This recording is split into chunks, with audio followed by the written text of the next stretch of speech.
Good afternoon, everyone. We'll call to order our regularly scheduled Ways and Means Committee. I'm John Quincy, the chair of this committee. I'm joined by Councilmember Johnson, Palmisano, and Yang. I'm sure we'll be joined by Councilmember Bender in a moment, but Councilmember Elizabeth Glidden is on city business today, so she will not be able to join us. Rather than drifting through the relatively light consent agenda, I think we'd like to begin today's meeting with the discussion item from the Information Technology Department on Enterprise Data Strategy Implementation. So I hope Mr. Otto Dahl can join us here. Begin with that item, but if you could give a heads up on the other items on the consent agenda related to IT, it kind of tees everything up in sequence for us. And then we'll take up the consent agenda right immediately following this discussion item, and then we'll be following up with two presentations from the Finance Department. And the first will actually be the City Charges for Services and Fees presentation, followed by the Tax Increment Financing Overview presentation, allowing other council members to join us during those presentations. So can we begin with you, Mr. Dahl? Welcome. Well, thank you. Good afternoon, Chair Quincy and committee members. What I'd like to do is try to put these 5 procurements within a context and talking a little bit about the dynamics of IT and what drives some of our procurement philosophies and actions. And hopefully that'll give you a better understanding of why you see these sorts of things. These are representative of many different contract actions that come across your desk in the course of a year. To give you some sort of sense of size, the IT department actively has 165 contracts currently in effect, and then we also contract on a one-for-one basis with one-time software licenses. A lot of product is just sold, if you will, once. You have the rights to use that product for as long as you like. And if the company were to come out with a new version or a new product, then they would hit you up again. There's no maintenance fees or anything like that. And we have hundreds of those sorts of scenarios. You probably see it a lot in your own lives if you buy software for your home PC. Much the same sort of approach. We obviously do, through some bidding processes, acquire equipment and what have you. That does have some restrictions on it, and so we have a tendency to go out to RFP for a good majority of our services, software and hardware. But with some of the challenges that we see that we have to address, first of all, it's typically when we implement technology, it is pretty pervasive throughout the organization. And so, transition costs at times can be high to move from one product to another. A good example is the halogen action that you have before you today. If you remember, Perform Minneapolis is a performance management system that the city has been deploying across the departments. And we're actually, this is the first option year for that contract. And we've been implementing that, and then the contract itself is also has a second option year for next year as well. So this is something you often see where we might have a contract set for X number of years, but then there are options for follow-on years. At some point, we continually work with PRC to do a justification of why we do or do not go out for an RFP on something. And we work with them based on the type of technology, how pervasive it is, and more importantly, just exactly what would be the transition cost of moving to potentially a new supplier of a given service. Another dynamic that weighs into this is the fact that we seem to not get rid of things that we buy. In the sense that we hold on to these systems for quite some time. Most definitely the functions don't seem to go away. I would assume the city in this example would always have a performance management system for helping management and staff manage the relationship. Obviously, RFPs take a fair amount of time and effort, and unfortunately, the IT industry is changing. In particular, vendors can drop support for a product. If you recall, we made final adjustments to over 3,000 PCs in the city to move us from the old Windows XP environment to the new Windows 7 environment because XP was going to no longer be supported in April of this year. We successfully did that, but we really, had our hand forced on that one. And also, obviously, there's charge pricing changes. I refer back to Halogen. You'll notice it's a $25,000 increase for the option year. If you look at that contract, it was actually stepped up because we are moving this across the departments. And it's really a subscription-based service, meaning that the vendors charge us by the number of seats or the number of users of a system. And in this case, we basically have that contract ramped up through ultimately 5 years of the contract that was signed. And that is a more common model being deployed by the IT industry as time has gone on. We also run into the situation where we end up with, in essence, sole source providers. Sometimes that's because only one person does something. But a lot of times we go out into the marketplace, and what we run into is maybe only one vendor actually bids, if you will, on the work. The stream integration action that's before you this afternoon is an example of that. We actually have 4 vendors come to the Bidders pre-conference, but only one vendor bid. And ultimately they met our needs, and so hence that's why you have the action before you. I will talk at more at length at stream integration here shortly. Another challenge that we have in the IT world is we have a very complex web of interconnected systems. A lot of systems are feeding each other with information or have to work in concert in some way. They have to integrate with all sorts of things, whether it's the hardware on someone's desk or a computer back in our data center, to just working in general with a lot of other systems, information systems that the city has.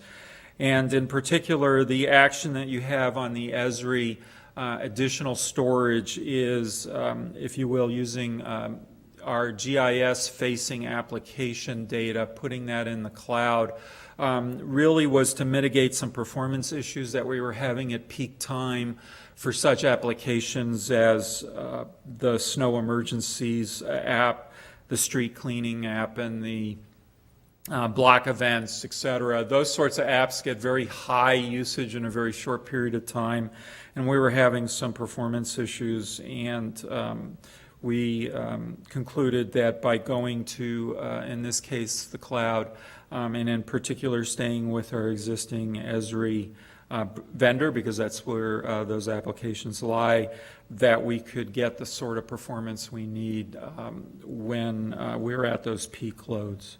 And so that's why you see that action before you today. The IT department often augments its staff with consultants and subject matter experts. Sometimes it's because we just don't have enough bandwidth. Sometimes it's because we may not have all the knowledge. And in particular, the iLinks action that's before you this morning is an example of that, where we need senior project management services needs for the Compass upgrade services. And so we at times go out on the street and get those services. Unfortunately, our initial views of how much effort it would take to do that project were shown to be short, and as we got into it, and so we're doing this mid-course correction in order to have the support necessary.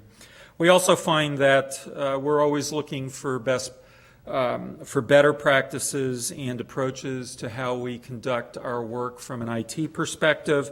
And in particular, that's what you see with the Corporate Executive Board contract action before you. And I know there's a lot of interest in that, so I'd like to go into a little bit more depth on the CEB, as they're known, contract. CEB is part of the IT research industry. These are companies that go out and actually deliver information typically to IT organizations directly. In the case of CEB, they have these services not only for IT organizations, but they do finance and HR, government organizations. They do sales and marketing organizations within private industry and a number of other verticals that they have. Their IT services, they actually have several, what they call leadership councils. There's 7 of them. We happen to use 2 of them. And the first one I'll talk to is the one that's geared at my level, the CIO Leadership Council. And, I look to them to help build plans that drive the results that I seek for the organization. So, for instance, we have looked at and used parts of their strategic planning process map that they have researched through various companies, both private and public, to come up with better practices for doing that sort of thing. They have an anatomy of a world-class IT organization that we take advantage of. They also look at the future of IT. Obviously, those are important things. I also look for benchmarking and how ultimately I'm going to allocate resources as time goes on. And so some of the things they provide through that is budget benchmarking. We do every year submit our information and then get compared against the other budgeting information that they seek from all their clients. They have some good staff and leadership development fundamentals courses that we've sent staff to, et cetera. And then finally, we're always trying to drive supplier or partner alignment to our specific support needs. And so we use their business alignment diagnostic. We've looked at their business relationship management fundamentals, and they also have a leadership academy in that world. So that service that we subscribe to provides those sorts of capabilities for us. The Infrastructure Council that we also belong to is something that we use for building organizational capabilities in the IT department. In particular, they've built a service manager competency model. One of the things we really like about this, and is somewhat unique to CEB, is they go out and they seek and they look at what other companies are doing, and then they get permission from those companies to share, if you will, the rationale, the format, the process, et cetera. You don't necessarily see someone's strategic plan, for instance, but you see how they actually align it to business needs and the actual process and literally the documents, structures, spreadsheets, whatever, that they may happen to use in order to conduct that entire process. They also have an anatomy of a world-class infrastructure function. And, we're talking here at a very operational level, which obviously IT is responsible for. They have a service management boot camp. They, too, do a lot of benchmarking and help us with allocating resources. They have an emergency technology roadmap that we keep an eye on to tell us where technology is headed. They do performance benchmarking. They have a sustainability benchmark. Those are the sorts of things that we get out of them. And then finally, to help us accelerate some of our initiatives, they've built a mobility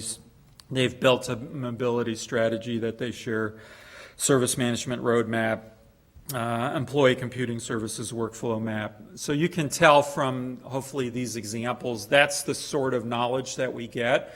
It's like anything else. This is input into our process along with our own capabilities on staff, et cetera, that we are using again in our decision making on what we feel is best for the city and whatever deals with. Why you see a 3-year, because we've been getting them a year at a time, and why you're seeing a 3-year, we've noticed a pretty steady increase year over year, if you will, whether it's a cost of living increase or just an inflationary factor, actually, that we can lock in this year's price for 3, and that would help us avoid $22,000 in future costs. So that is kind of, I kind of liken the CEB to, from a personal example, do you go and spend money with Consumer Reports, to get their information on what's seemingly the best washer or dryer in the industry? It's the same sort of thing. I happen, in a past life, I worked in the IT research industry, so I'm somewhat familiar with these folks and others in the world. So that kind of leads us to, and I'd like to spend some time on the last item, which I mentioned before, which is stream integration, because again, a lot of what we try to do in IT needs to be supplemented with staff, and in particular to help us to rapidly increase our abilities to use new tools, to deploy new tools across the city. And so that's what we're asking of stream integration. We bought the rights to a product called InfoSphere, which is a product that helps us manage data quality, maintains information about that data. Internally or technically, we call that metadata. It's data about the data. It's giving you information, context for this. This probably sounds familiar because when we were talking about open data, you heard about some of the same things. You're going to put information out to public use. You better have some context from which to understand what it is that you're looking at. Well, that goes for our city workforce as well and the information systems that they end up using and getting exposed to. And then finally, it manages data across its life cycle, which is an important aspect because, again, a lot of our decision making is a good part of it is based on the information that we have at hand. And so in a lot of cases, departments really need to be in a position to be able to, and through InfoSphere, we expect that it's going to allow departments to see what information, if you will, needs to be cleaned up, how to put that information in a form that ultimately can be easily consumed by other programs. Whether those programs are reporting systems, you'll run across products like Cognos and so forth the city has deployed, IOP. There's also open data. I mean, is a consumer of city information from our systems of record. And so it's a mechanism whereby we want to, as much as we can, move away from the highly manual processes that we use now to get to understand and try to gather and in some degree, albeit we don't see enough of it, is monitoring the quality of our information. Add to that the fact that it provides a nice business glossary capability where we basically have a dictionary of the individual elements that exist in the city. And you need to recognize we have thousands of databases, and within those thousands of databases are hundreds and hundreds of, at times, hundreds of individual elements of information that we capture about something. And so understanding what those are, being able to reference those, is really important, because one thing that we found, and I wanted to, I was asking the staff and I were noodling on, what are some examples of where we really get into challenges. The city has a really hard time if you start talking to people from across the department, sometimes even within a department, and being able, if you will, to point at the same building. How we actually address or how we actually designate a location in particular of a building is challenging across our information systems. We have instances where something as simple as a permit name, for instance, if we have a permit to allow somebody to do something with roofing, sometimes we'll see it as roofing, or we might see replace roof, or we might see roofing versus roof, etc. And when people try to go out and actually interpret and understand, well, how many of something that we do, sometimes you can get 3 answers for the same query, if you will, depending on how people do it. I mean, if one group always says replace roofing and another one just rolls everything in the roofing, if you ask them the same question, you might turn around and get different answers. And so, this is a tool by which we can give insight, we can give visualization to the characteristics of the information of the data that cities are using, ultimately to do their work and to make decisions. And so that's why we think it's very important to have capabilities like this. We even go so far, as a last example here, of being able to spot some really bad practices that have been done in the past. My favorite, and you may have heard this from me in the past, is where people, there's a concept in applications called comment fields, where you literally just write some words. It could be any orientation. It's tied to a record of information, as many different elements. Well, we have instances where people will turn around and actually put numeric values in there along with some wording. You can't easily do math on that. As a matter of fact, you really can't. You got to parse all that out. People do it different ways. It might even be individual by individual who actually does that function. There might be, if there's multiple people that do that function. And so that's just a really bad situation, because bottom line is there's no easy way when somebody asks, well, what's the average dollar amount to X? And that's great if it's in a numeric field and you can literally query that and get your answer, and I'm sure it's going to be as accurate as possible. But if we throw something in a comment field, and so you get nuances like this, and I understand that that gets down into the nitty and the gritty of technology, but that's unfortunately what we're having to tackle day in and day out. What we want to do is make sure we know where all those are so that we can start addressing them, because we do refresh our systems over time, and we really want to be able to do that. So hopefully that gives you a sense of the 5 items that are before you, and I'd be more than happy to answer any questions you have. Thank you. Excuse me. Thank you very much, Mr. Dahl. I did want to just alert my colleagues on the committee of why we had this as a discussion item.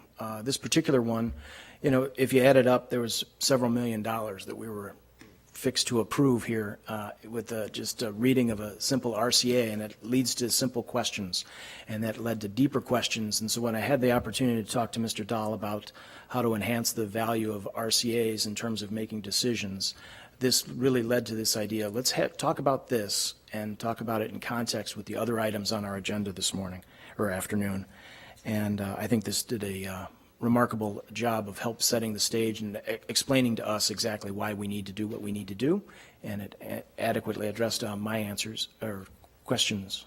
So thank you very much for that. Are there any other questions or comments on this item or the other items on IT's agenda? Good. Thank you very much, Mr. Dahl. I think with that, I will take an opportunity to go through the consent agenda, adding number 19 in one fell swoop. So we have the consent agenda items of the legal settlement, the Nicollet Avenue Public Art Agreement, the Convention Center waste hauling bid, another RCA that was enhanced and explained to us.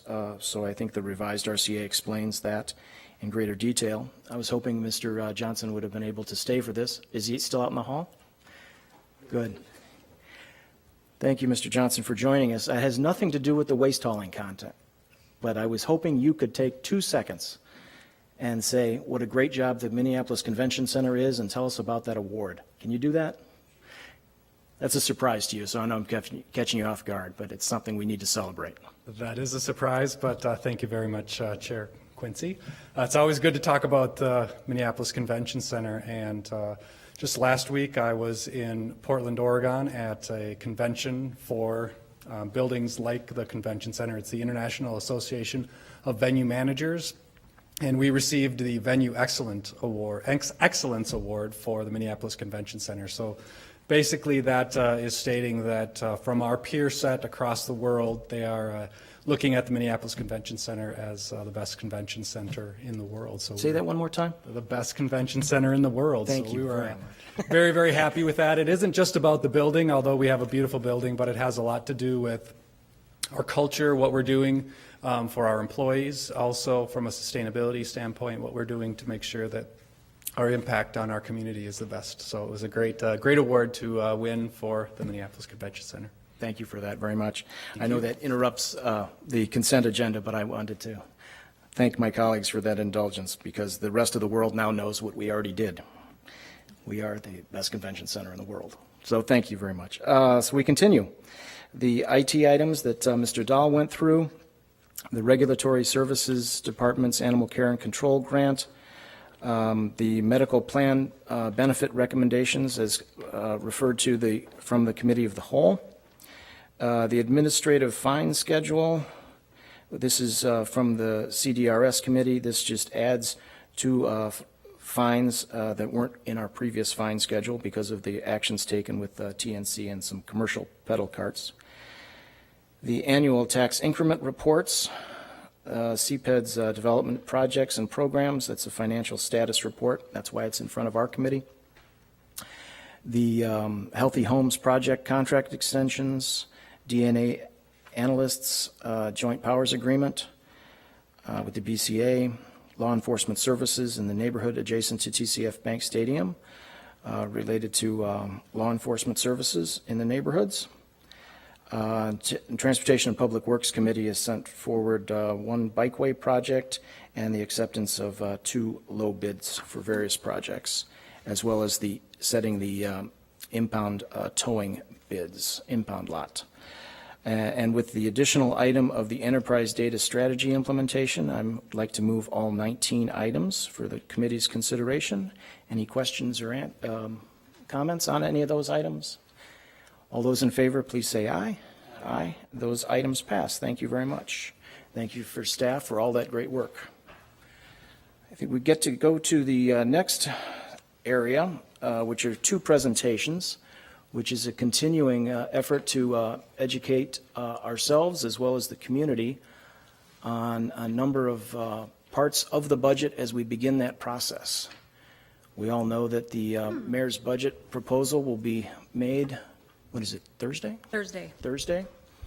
And hopefully the background that we've set forward for the council's consideration is outlining process and going into deeper dives onto specific areas. So we have two presentations today. One is on the city's services and fees presentation, and then one on tax increment financing. Both of these are in response to questions. I know, Councilmember Bender, you had asked earlier as we were doing these what other topics we'd like, and you'd like some more information on tax increment financing. And I think the services and fees presentation is really from last budget cycle, the last year. Correct. So continuing that information. So I'm going to allow Ms. Christensen to begin in any order she chooses. Thank you, Chair Quincy and members of the committee. I'm back again with another scintillating budget topic, and today I'm continuing the discussion regarding the city's charges for services and fees. Last time I was here, we talked about how we determine internal service charges or how we allocate costs internally throughout the city so that we're better able to affirm and consider what it costs the city to provide individual services to the community that are paid for through general property taxes as well as other charges through utility fees and so on. So what I'm here to talk about today are those types of services that we provide to individuals throughout the community that are not general services such as plowing the streets or the police patrol, but these are services that are provided specifically to individuals in response to their request. So the next couple of slides are a little bit duplicative from the last time I was here, but I wanted to just remind everybody how we come up with the actual cost of providing a service. So there is, again, there's some differences between what are charges for services as well as fees. Charges for services are something that we charge for an exchange transaction. For example, a resident may come in and want to get GIS information that we have available, and in exchange for that bit of information, we do charge a fee for providing that. There are also a number of other types of fees that we charge, and many of those are associated with seeking for reimbursement of the cost associated with providing that service. The examples that I include here include license fees If you purchase a pet license, you are receiving a documentation of your animal with the city, and in exchange for the effort for you as an individual with registering your pet, there is a small fee associated with it. There are also permit fees which are associated with the construction activities throughout the community, as well as other permitted activities, including lane closures. For example, if you have an event and you need to have your street closed down, you're precluding the rest of the community from gaining the benefit of using that street, so there is a fee associated with the other folks not able to utilize that. Both of these types of services can be calculated on a full cost basis, meaning that we can consider all of the associated costs with providing that service up to and through administration, the cost of housing that function within the community, but we are not allowed to charge any more than what that full cost is. So if someone were to make a comment that the city makes money off of an activity, that's not true. We're not able to do so. We are precluded from charging more than what the actual cost of that activity is. And the example I like to give is if the city were actually making money on the services it provides, we wouldn't really need to charge property taxes out to the property owners. So we collect to the extent that we're able, and we're willing to collect for services we provide, and no more than that. So when we're calculating what the provision of a service costs, we look at both the direct and the indirect costs. The direct costs are those that you can very, very distinctly determine is associated with that activity. For example, if you have an inspector coming out to look at your construction site, the wage cost of that specific person is a direct cost associated with that activity. If you have a water meter installed at your home, the cost for that actual water meter is going to be a direct cost that will be charged to you. There are also many indirect costs at varying levels of association with the activity, and that is something that you may not be able to affirm a specific discrete action as being directly related to the service provision, and that would be something along the lines of the police department has vehicles, so when they're responding to calls, you wouldn't necessarily be able to say that 1/3 of a mile that vehicle was driven to get to that actual site is something that you can directly relate to that activity. But when we look at indirect costs in the aggregate, they can be kind of spread over the amount of effort that's directed towards each individual activity. I already talked about this, but the indirect cost basis is a mechanism for us to determine what it costs to provide service throughout the city. It's the cost allocation is again the act of assigning a common or a non-discrete cost to what we're doing.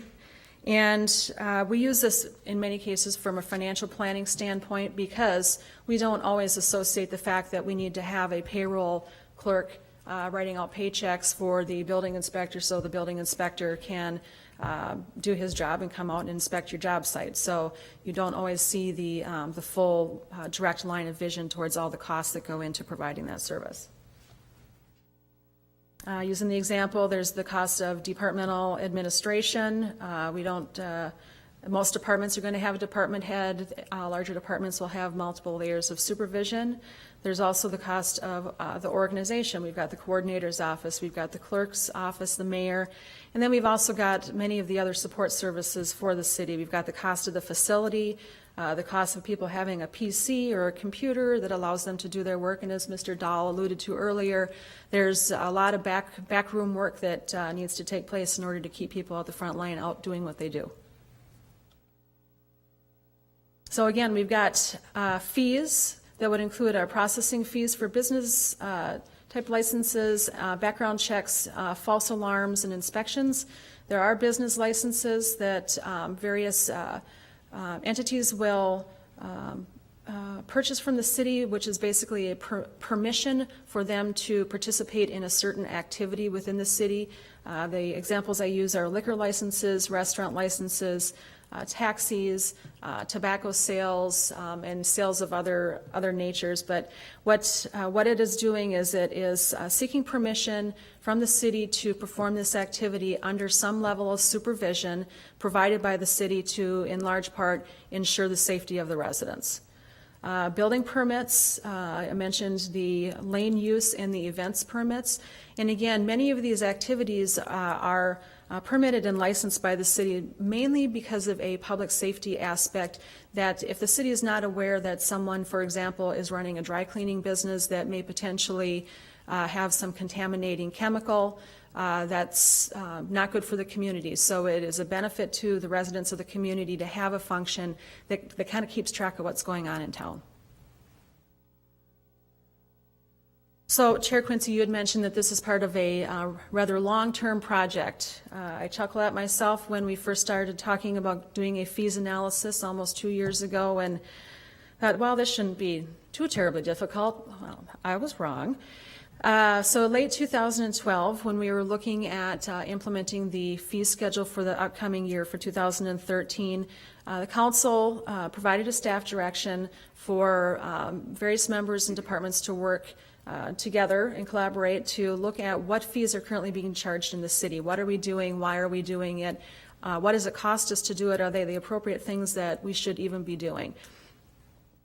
So in early 2013, we rolled out the process to departments and engaged in initial discussions. And during much of 2013, we provided an inventory of fees, and we identified the activities associated with the providing the service. And what we really found is that while there's a lot of things that go into performing what we thought was maybe one singular activity, again, I talked about the multiple layers of administration and support that go into making sure that the direct service person can be here and do what they need to do. So when we started looking at the individual items for which we had previously been charging and parsing out the different pieces that we need to consider from a costing standpoint, it became very, very involved. We were able to spend a significant amount of time with various departments talking about how much time does it take someone to do an inspection, how much time does it take to input a business license into the city's system, how much time does it take to provide some technical assistance to various businesses. And it was very illuminating. I think it was probably one of the best opportunities for my education with the city in terms of all of the things that we provide. So at the same time that we were identifying the individual activities, we were determining what the specific costs were associated with those activities. And as we went through what I would call the inventory of activities and fees, we identified approximately 1,000 different activities that are performed in the everyday provision of service. The activities cross many departments. If you think about a lot of licenses require background checks that may be performed by the police department. There may be a need for on-site inspections, which would be through our either our health inspections department or through our construction code services. And then at the same time, obviously, when somebody writes us a check to pay for a permit, we have somebody who needs to put that check in the bank.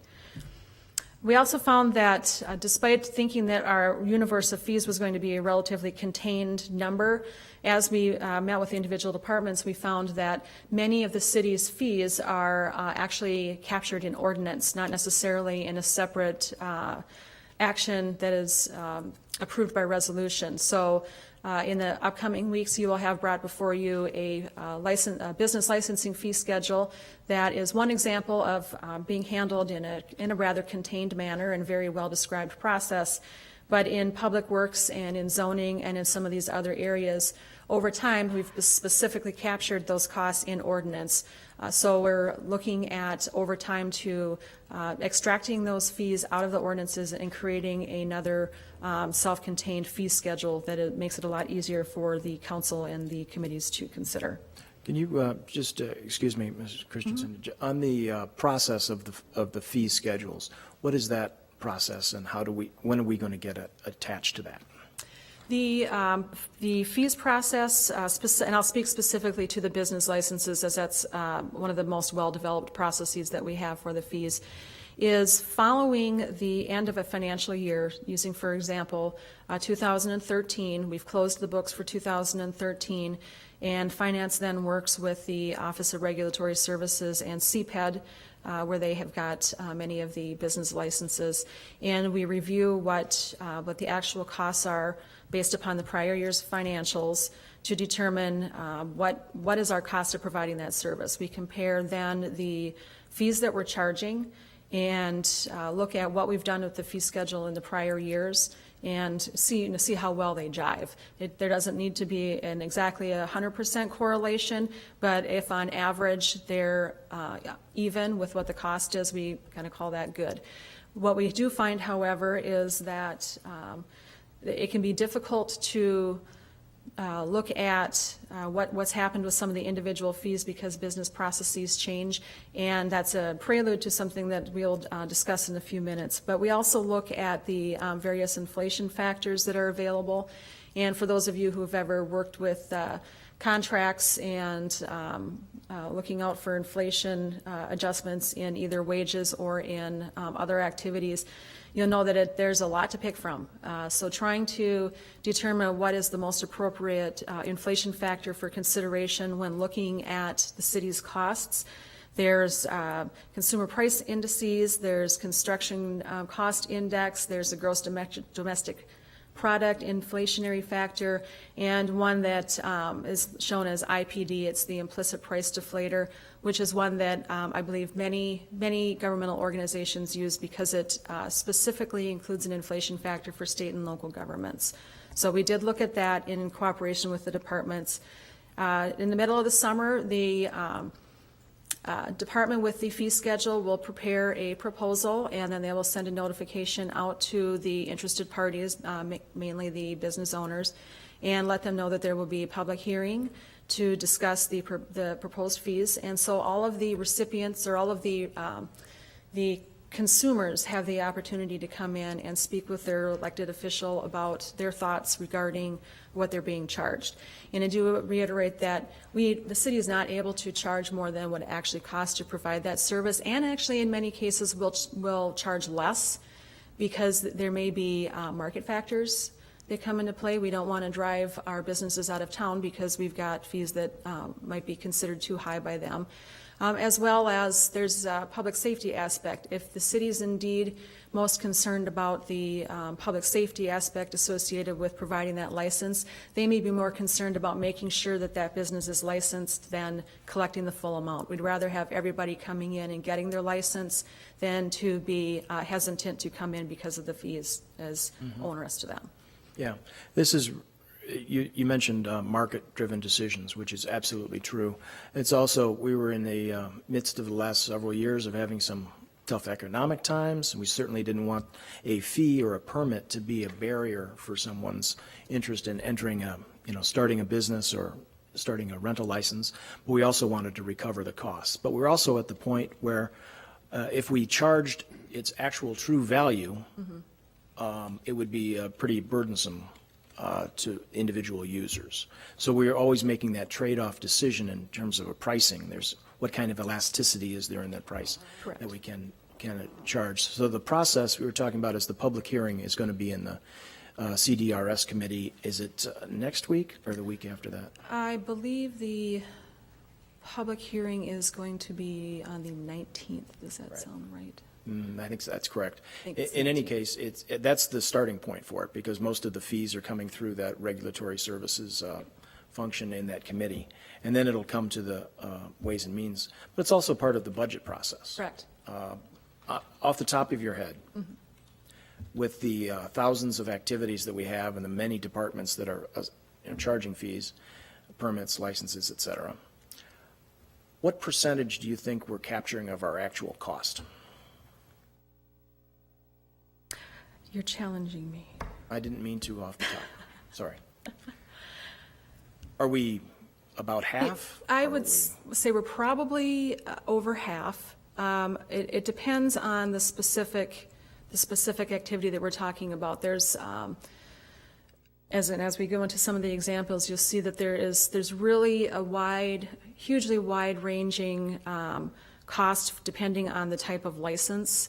Again, liquor licenses, which tend to be some of the most costly for the business owner, are also the most costly for the city to administer.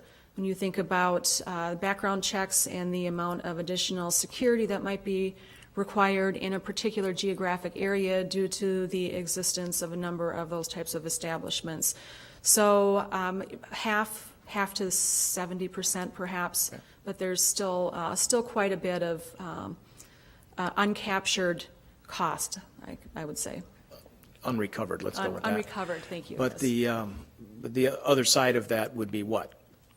If we did, it's really saying that the general fund, because that's where these revenues will flow through, general fund, taxpayers are in essence supporting and subsidizing That's other correct, services, Chair Quincy. because that's where the gap is made up. Right. The fact that we do not recover 100% of the cost results in there being something to fill the gap, which in the case of the general fund is typically going to be property taxes. So again, subsidizing the businesses, or it can also be characterized as the city believes enough in providing for this service that they're willing to use property taxes to cover the difference. Right.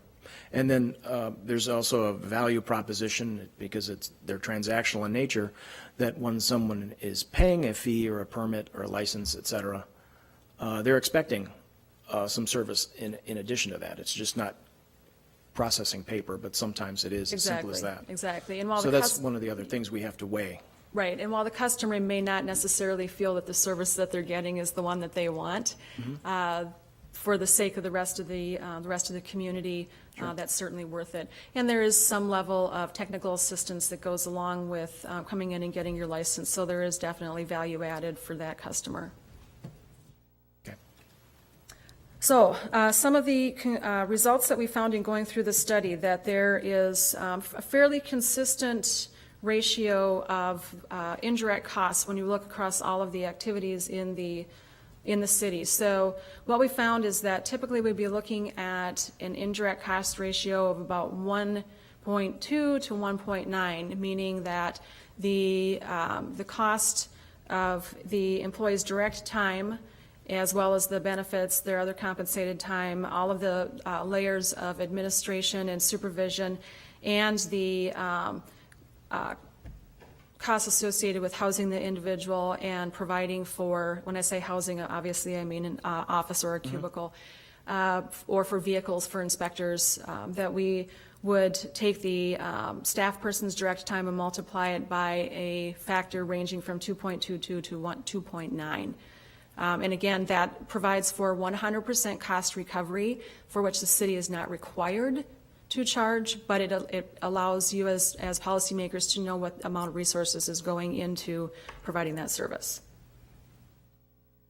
And I included a few examples that I'll go through rather quickly here, but you'll see, and I was quite amazed myself when we were going through the process that, wow, the city really does a lot of stuff. So some of the first item that I have as an example includes our after-hours work permit, which is provided for in the city's environmental health department. And you see that we found it takes about little over 2 hours for an inspector to go out and check on people working after hours. This also includes somebody coming into the desk and getting the permit, paying for the permit, handing it back out. So it's about 2.5 hours. We know what the direct cost is per hour. If we multiply it times the full costing ratio, it costs approximately $155 to provide for the after-hours work permit. Compared it to what we're charging, it's pretty close. We're very pleased with that. That's worked out pretty well. Then we also looked at a land use application in the Office of Community Planning and Economic Development. And again, it's really important to note that these are average hours spent on the activity. So we know that on occasion there may be, for example, a land use application that comes in that may be a little bit more simple than one for another project. So on average, it takes about 40 hours for one person to go through the application. We know what their direct cost is. We know that it is on average going to cost about $4,000, fully loaded cost to perform that activity, and the fee is $520. However, if one were to take into consideration that when the land use application has been reviewed, it very often results in that applicant coming forward and buying a building permit and then constructing something that adds to the city's tax base. So it may not be actually a bad thing that there is not a one-to-one relationship between the two, because positive move forward is actually a good result for the city. Exactly. Thank you. Another example, and I'll just go through these quickly, this presentation is available online, and you've got it available to you as well, and noting the time and the fact that we've got more fun coming up, I'll just hit a few more of these. So we also have the water shutoff inspections, which again cost the city about $150. We charge about $100. There's a few others. We've got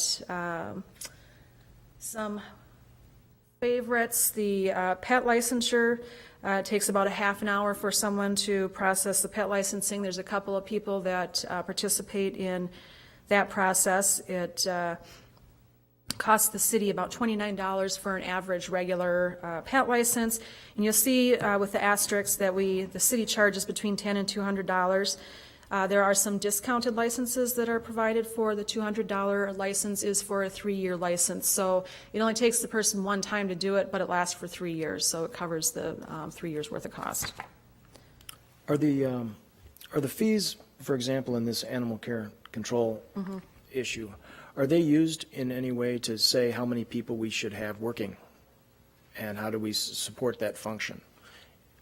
How does that work? Because Chair I know this Quincy, all goes to the general fund. Yeah, Chair Quincy, the ability to charge the fee is, again, our ability to recover the cost of providing that service. We don't generally want to make decisions about activities that we provide and justify them because we can charge a fee for it. Now, we may, as an organization, observe that the volume of activity is increasing to the level that would indicate that there's a lot of work. And the fact that there's a lot of work is the driving factor for the staffing, not necessarily that we can charge for it.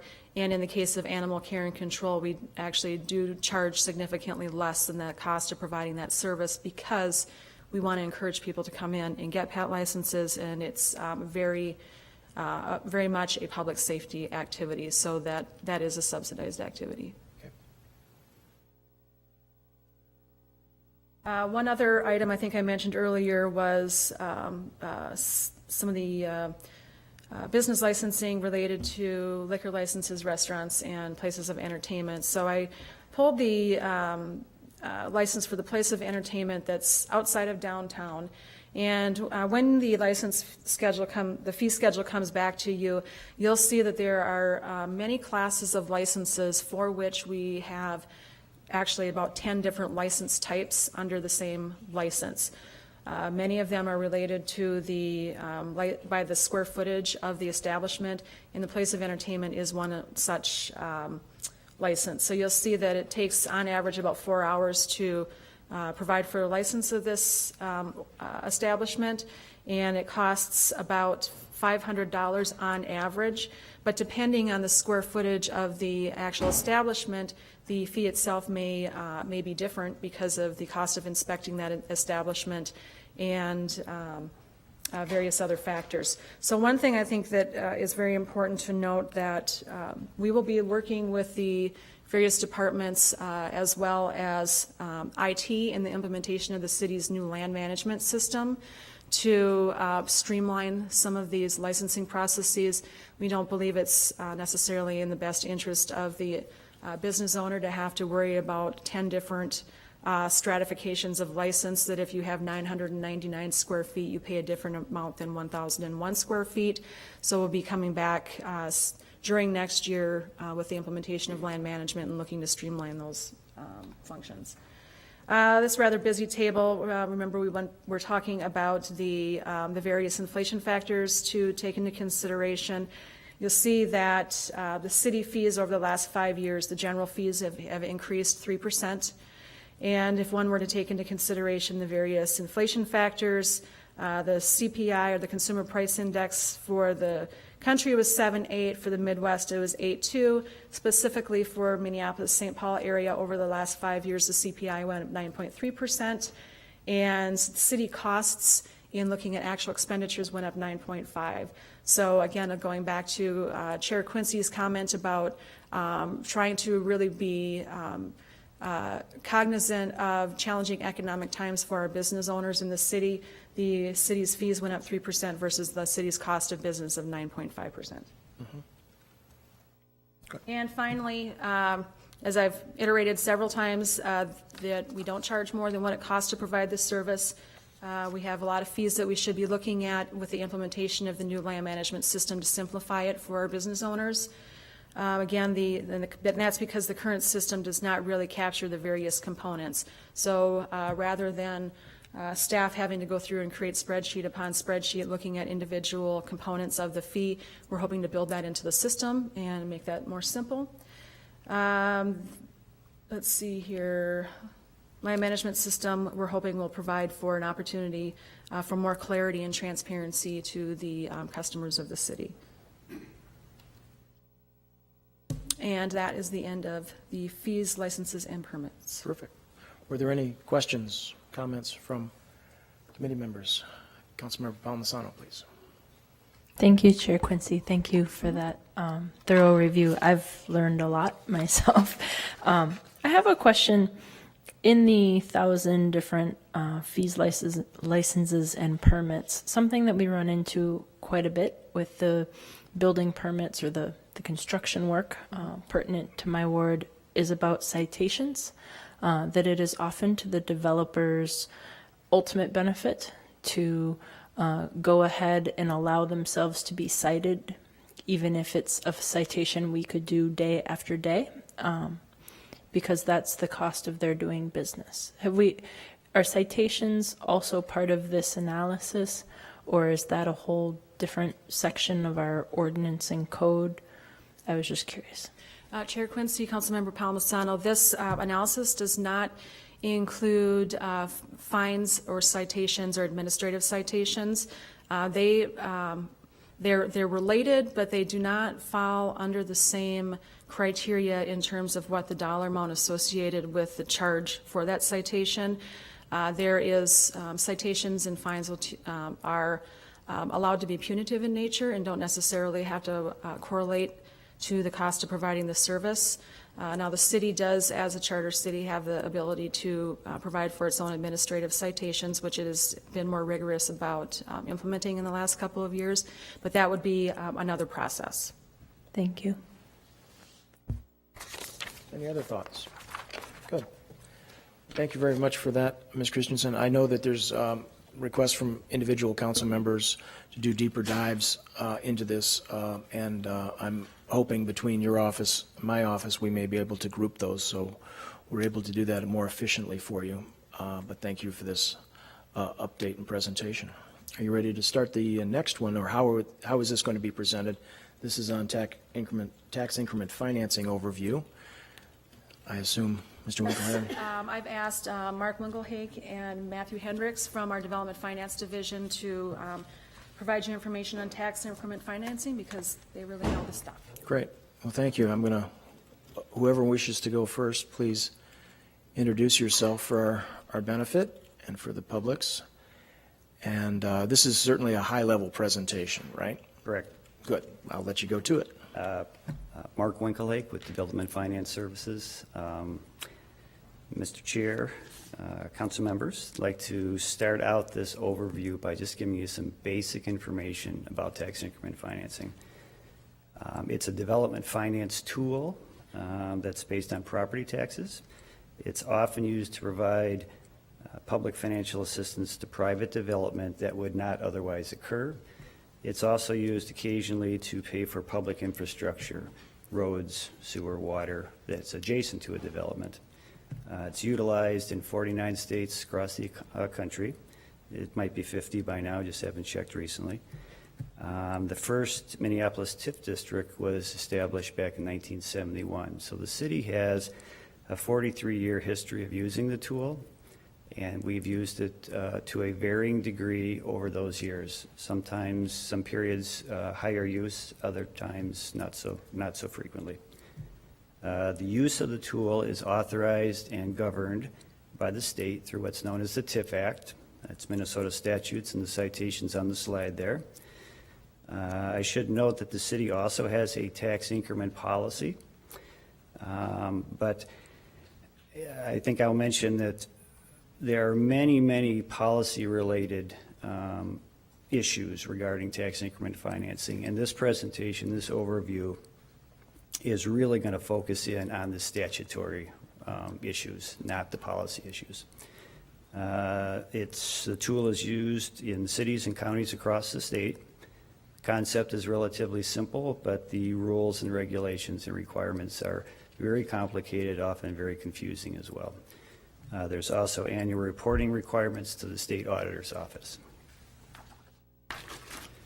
Now, what this tool does is it captures most of the property taxes on the increased value resulting from new development within a specific geographic area called a tax increment district. And I'll go through an example on the next slide to illustrate that. There are 5 basic types of TIF districts. We'll look at those shortly. Each type has a different purpose and qualification requirements. The maximum duration of TIF districts varies by type. There's one that's as short as 9 years and several that are as long as 26 years. TIF district must be located in what's known as a project or project area. So this is a geographic area that at times is much larger than the TIF district. So you could have multiple TIF districts within a project area. Other times the project area and the TIF district are the same geographic size. It all depends.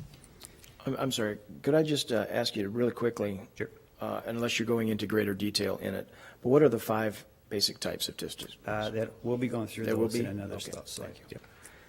Yep. The proposed development that utilizes TIF must meet a but-for test that's required by the TIF Act, and we'll go into that in a subsequent slide. The county and the school district have no veto powers. In other words, if the city decides to use tax increment, they do have to notify the county and the school district, but their approval is not required. Tax increment must be spent on TIF eligible costs. That's a requirement of the TIF Act, and we'll go through a list of some typical TIF eligible costs here shortly. So the next slide gives a simple example of the concept. There are 3 bars on the left side of the slide and some footnotes on the right. So if you start with the bar to the far left, we'll assume there's a property that has a estimated market value for property tax purposes of $1 million. Let's say it contains an old building. And the owner of that building pays property taxes, and as indicated in footnote A, the property taxes on that value go to all the applicable taxing jurisdictions. So Hennepin County distributes the money to the city, county, school district, Met Council, watershed district, et cetera. Now, if the owner or developer decides they would like to redevelop the site, they can't afford it, they come in and they request TIF assistance from the city council. Let's just assume that it's granted after a long process. Then a TIF district would be established around that parcel. The owner or developer would then, let's say, knock down the old building, build a new building, and after the construction of the building is complete, in this example, the property is valued at $4 million, as indicated by the second bar. So the question is, where do the property taxes go on the $4 million? As indicated in footnote B, the property taxes on the first $1 million continue to go the same place that they did before the redevelopment. They go to the city, county, school district, watershed district, et cetera. The property taxes on the increased value, which is the crosshatched area indicated with footnote C, most of those property taxes on the incremental new value are distributed to the TIF authority. And the TIF authority in the city of Minneapolis is the finance department. And these taxes are referred to as tax increment.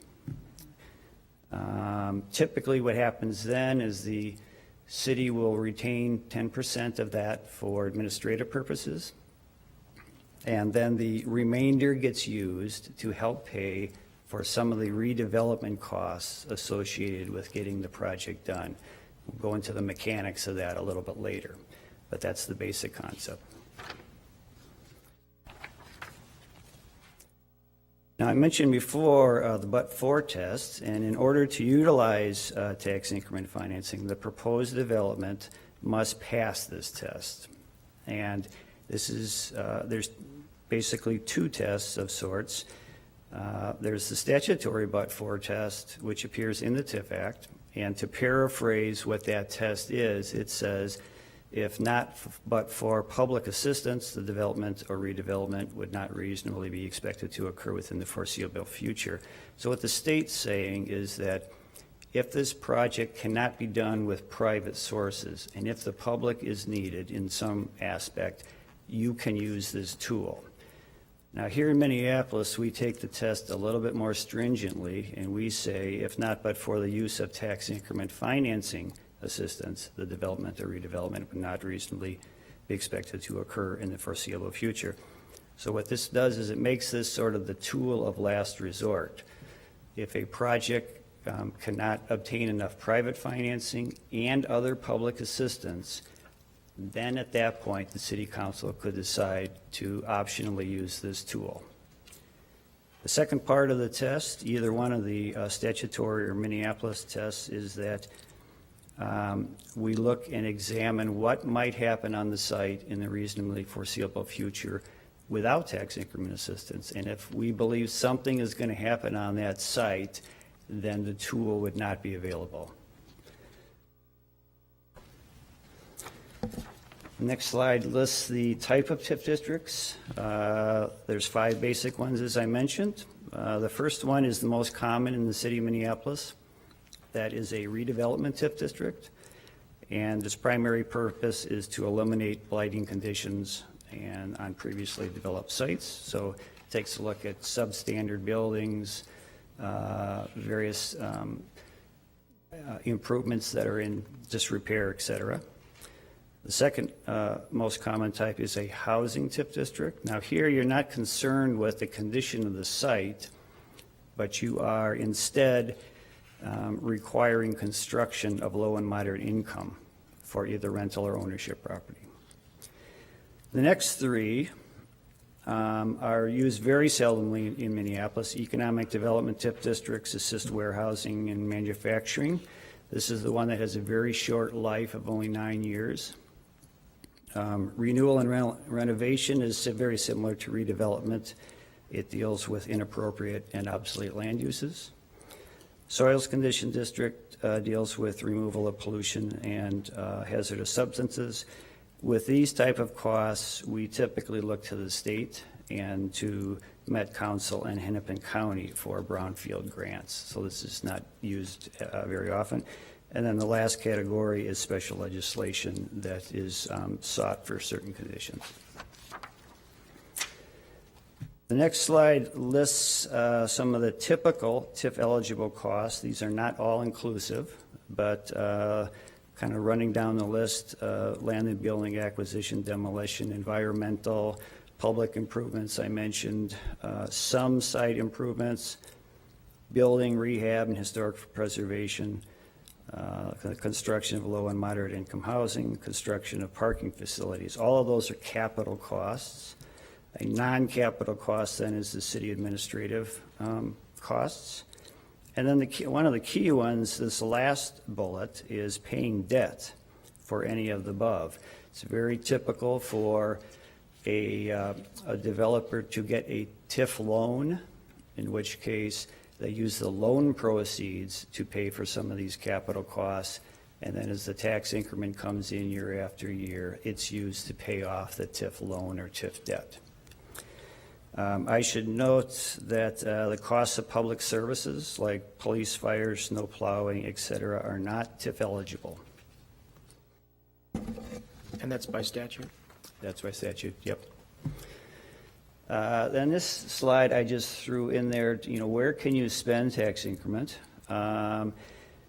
95% of our active TIF districts fall into the first category, meaning they were established on or after May 1st, 1990. All of the increment must be spent within the project area. At least 75 to 80% of it must be spent in the district. There's one exception, and that's up to 25% may be spent on qualified low-income housing anywhere in the city. That has to be a conscious decision that the city council makes. It has to be authorized in the TIF plan. And there's only a handful of TIF districts that we currently use that. There's some extra increment in several districts, and the city council has decided to use it for low-income housing. There's a maximum 10% for city administrative purposes.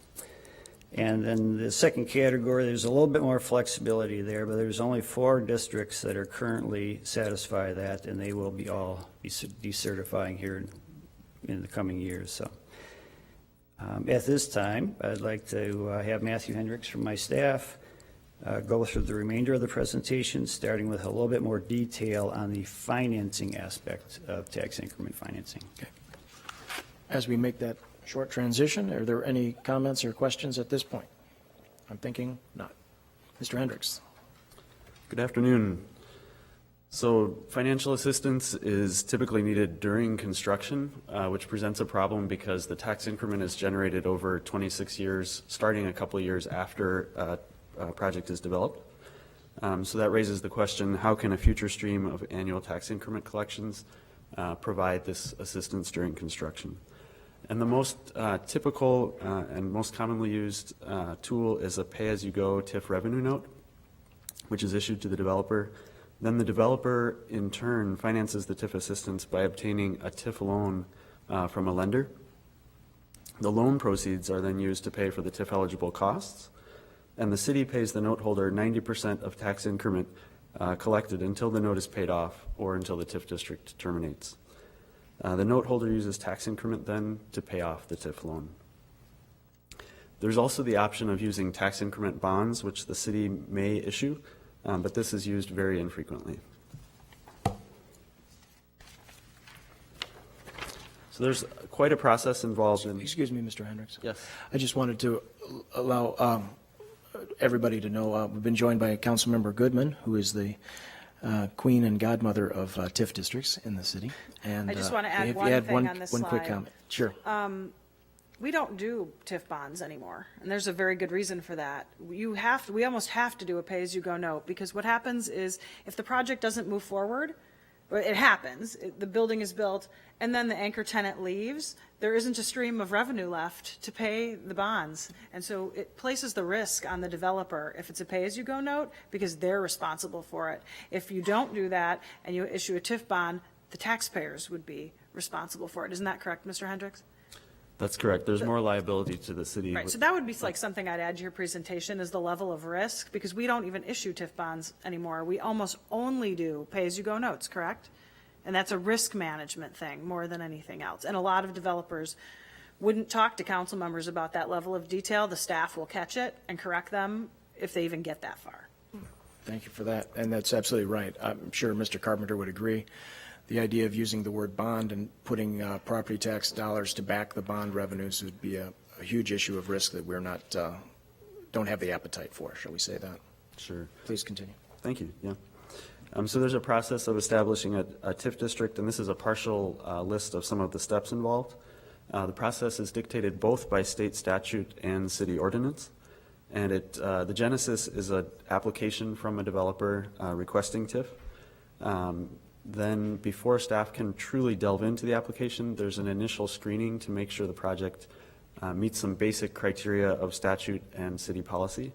If it passes that, then there's a step where the city council authorizes staff to continue with the analysis of the project. If staff do determine that there's a viable project and it's worth consideration by the city council, a TIF plan is created, and then there's a 45-day review period of that plan. The plan is transmitted to several agencies during that period, and then it's reviewed by the City Planning Commission, the Community Development and Regulatory Services Committee, Ways and Means Committee, and finally by the City Council. The mayor's signature is required in order for the district to be finally established. There's a publication, and then there's a request for Hennepin County to certify the district. There are also filing requirements with the Minnesota Commission of Revenue and the state auditor.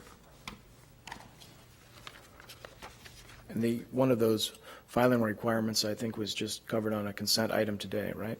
That's correct. The annual disclosure of tax increment financing districts ending year 2013. Yes, exactly.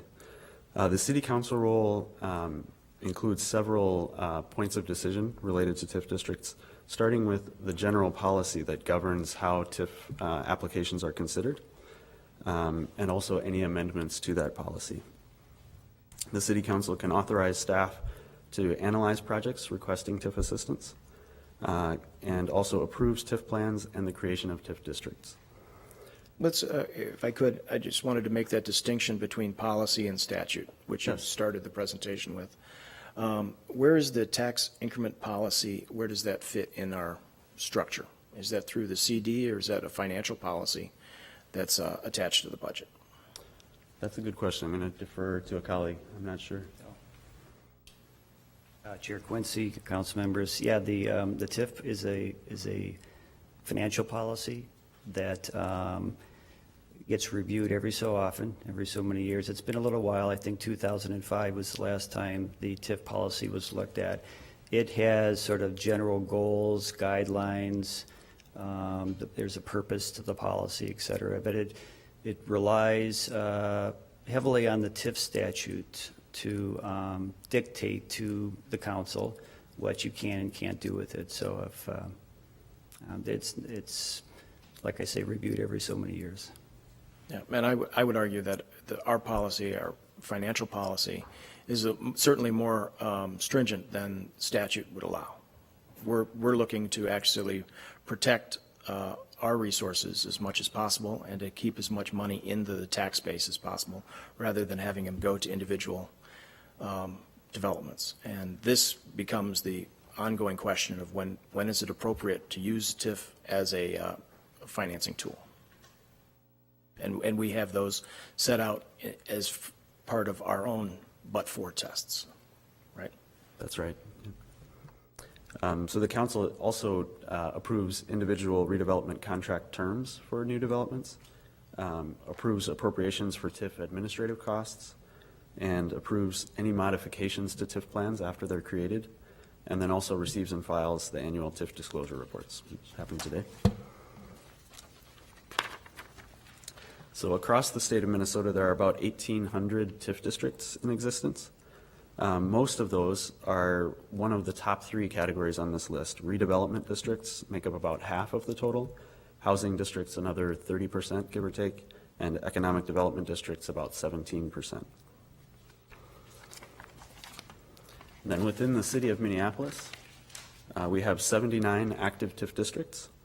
And of those 79, about 60% are redevelopment districts and about 37% are housing districts. And this is a partial list of new TIF districts created within the last 15 years.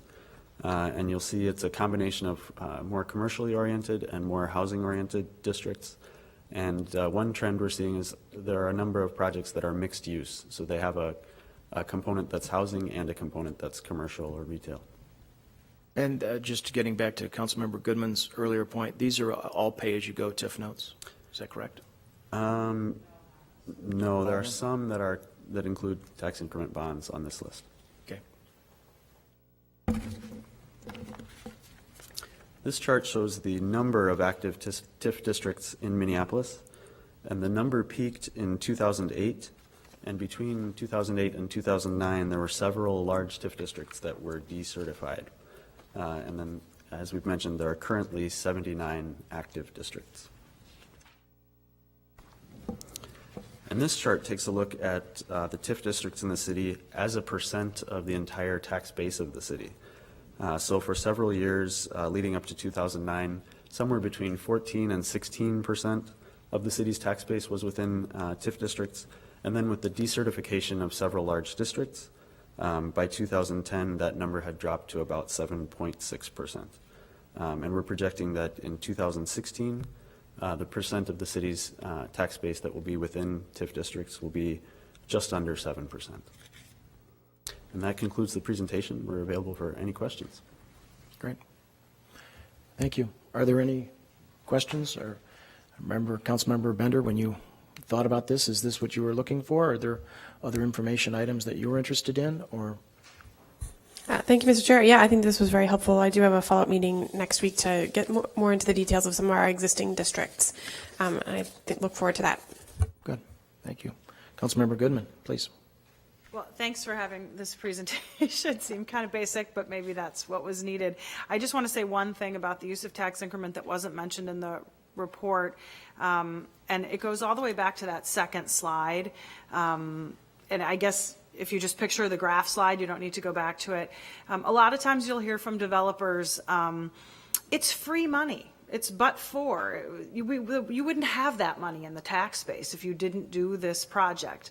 But what they don't take into consideration is we do the project. So you'll have 200 new residents, for example, or 150 new employees, but no money to plow the snow or to help educate their kids or to go into policing that area. So when you have a one-story building that has 12 people working in it and is a low draw on services, and you change that to a much more intense use, everyone else is paying for the city services that would be required for the new development to happen. So it's not really free money. It's just shifting the costs of that public support for police, fire, public works, et cetera, to everyone else who's already paying. And that might not be a big deal for one district, but when you start adding one after another, after another, after another, you're moving in. We'll use the affordable housing ones as an example. So we're bringing in affordable housing for 800 people, but not one more penny is going to the public schools to educate those kids,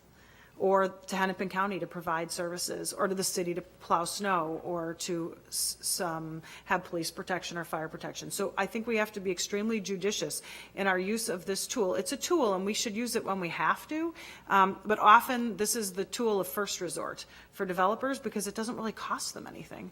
They really do see it as free money, and that's exactly what it is. I mean, we're substituting the money the public would have gotten for money we're giving that to the developer. It's a direct subsidy. It's probably the best direct subsidy you can get, and that's why everyone moves to it first as their choice. But really, it has to be an absolute last resort. The project wouldn't happen. The building site would be vacant. Crime would continue, and our police costs are so high that it makes sense to invest to stop something bad from happening. Perhaps that's the situation now on West Broadway with the TIF district that you're going to see in front of us at the council meeting that the Community Development Committee supported unanimously in this last cycle. That's perhaps one of those kinds of situations, but there are very infrequent kinds of situations like that, and I just want to note the trade-offs. Yeah, thank you for that. Councilmember Yang, please.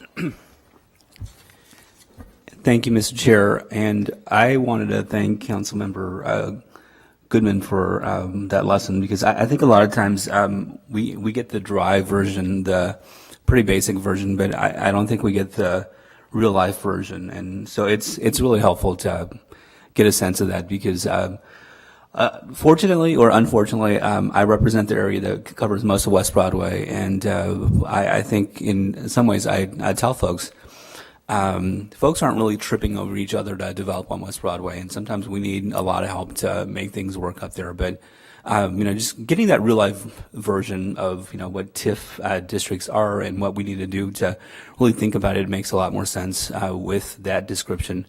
A lot of times, I tend to think, folks who come up to West Broadway, they definitely need a lot of incentives to get up there to, make some of the area work for them in terms of their development. And so, I've actually sat through this presentation before, one privately in my office, just talking to, a couple of folks from here, and didn't really get this sort of version that is much more like in your face. This is kind of the real stuff. And so thank you very much. It's very important. It can be tempting to look at one tool as the answer. But there's so many other things, and we really have to exercise a great deal of discipline to not overuse one tool instead of another tool that would replace it, but would be better for the city as a whole, often. Councilmember Bender, you have the last word. Thank you, Mr. Chair. Part of my interest in this was I worked in California before I moved back to town, and they had a lot of problems with using TIF districts. In fact, there's a town outside of Berkeley that the school district went bankrupt because they used TIF so so much that they were draining funds from their school. So I think, thanks again, Councilmember Goodman, for raising those important points. Good. Well, thank you. I think that concludes our presentation today. Thank you very much for joining us on that. Ms. Christensen, do we get to look forward to another chapter in this book? Chair Quincy, I think that brings us to the conclusion of the book, and we open a new one with budget deliberations coming up at the end of August and through the end of the year. Sounds very good. Well, thank you very much for this. And seeing no further business, we are adjourned.